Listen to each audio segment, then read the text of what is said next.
He's bot laner. Thank you very much, gentlemen. Great cast on the day. I am joined by the artist formerly known as Wiz Fusion. It's Apollo of Team Envy. We're here. They just took down Immortals. And I got to ask you guys, or I got to ask you at least, as you're the only one up here. Coming into today, I think a lot of people expected Immortals to take this game. What was the mindset of Envy? I mean, I knew actually Immortals had like a really strong start in the week one, so I knew they were going to be the harder match than TL. But yeah, I didn't really care. We just practiced, and I think we played really well as a team today. And how is the communication going between the team? Because we heard there was a lot of communication between you and Hakuo, and it would be disjointed between the other members. How has that grown for Envy? Well, yeah, compared to last split especially, it's gone a lot better. And I felt like not only did our communication get better, it's just, I mean, along with the communication, our team play gets better, and I think it shows. And on top of that, what, if you can kind of pinpoint a few things, is different for Envy this season? Final question, why are you guys starting to surge, and how did you just take down Immortals? The main thing that we focused on was just a lot of macro. Like, that was probably our worst thing that happened last split, is that when it came to like our early game, yeah, we did okay, but then after like the mid and late game, we just didn't know what we were doing, and so we really focused on that this split. And yeah, so I think the game's like a lot cleaner when we're ahead. I'm sure the fans are happy to see the wins coming out in the beginning of the split. Congratulations on the win, and best of luck as Envy goes on. We're going to throw it to the analyst desk to break down the rest of that game. Thank you very much, Riv. And yeah, you got to say, you take an ex-StarCraft pro, put him as a coach. No wonder they've got good macro. Very different macro, to be fair. One's making units and one's taking Barons at 25 minutes. But yeah, macro StarCraft 2 was more APM. A little different, but I wanted to make the joke all the same. So hey, a big win out of Team Envy.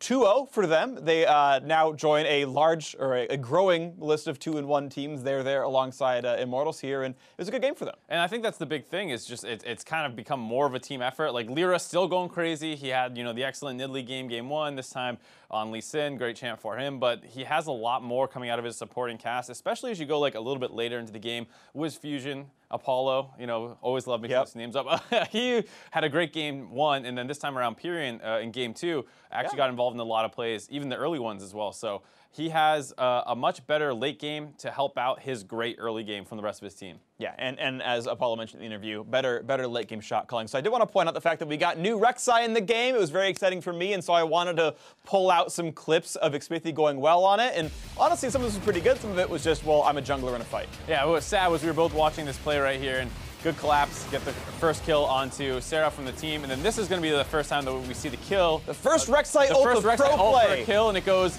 1 foot and kills Apollo. So not quite the most exciting. With the killing shot in the air. Yeah, so. And then snipes that one. Yeah, so obviously not the greatest highlight package out of Rek'Sai. There's mixed opinions on it. A lot of people don't think it looks that great. There's obviously the statistics. There's a few who like it. There's a few people in high elo who like it, but it's still generally considered a little weak. Xmithie tried to make it work here, but even though I wouldn't say the pick's super strong, I don't think that was just the only problem on the side of Immortals at all. No, I think that's completely true. And in fact, we saw some pretty bad team fighting from them. We've got a next clip, which is a big win for Team Envy, where they actually end up getting, I believe it's 4 kills all across the map, starting with the top side. And during this time, Lyra starts this one off. Could probably have gotten a solo kill here. Seraph makes it a little dicey trying to get involved with this kill, has to flash the Winds of War to get in range.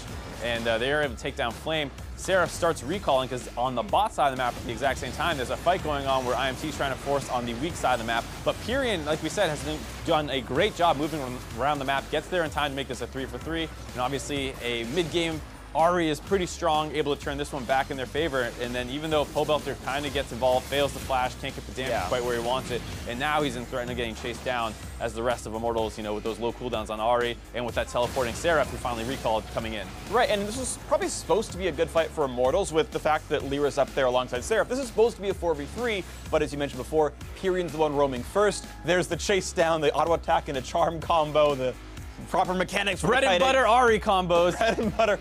Auto, land the charm, auto one more, get the kill with Thunderlords. And you can see that gold grab just...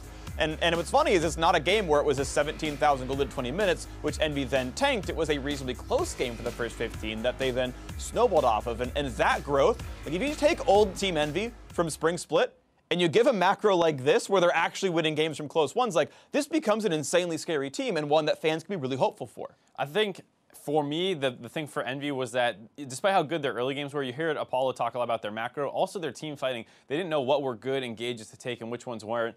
This time, working much better as a unit. Part of that's just getting used to playing with each other, obviously, and I think part of it has to do with the champion pools changing as well. They're not as reliant on these wonky 1-3-1 crazy counter picks in top and mid. Their comps are a little bit more standard. Ziggs is not in the bot lane all the time, and so you can kind of match up with other teams because the players are plenty skilled enough. It was always getting on the exact same page and what they wanted to do.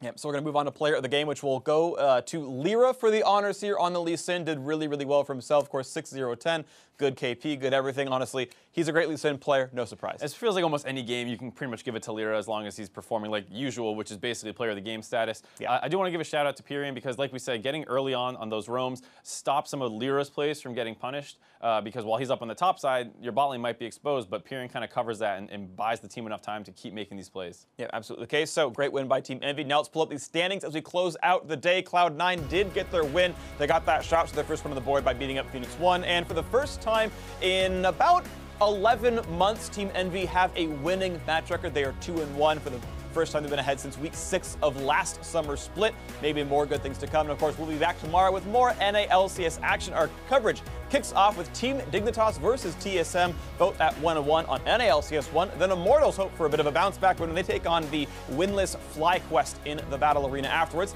Meanwhile, on NA LCS 2, Gate and Echo Fox aim to defeat Huhi and Counterlogic Gaming, battle of 2-0 squads. And the Battle Theater will then host Team Envy versus Team Liquid, as Envy look to maybe improve to 3-1 and be near the top at the end of that one. Now, for myself, the casters, the entire live broadcast crew, thank you so much for watching. We will see you tomorrow for more North American LCS. Good night.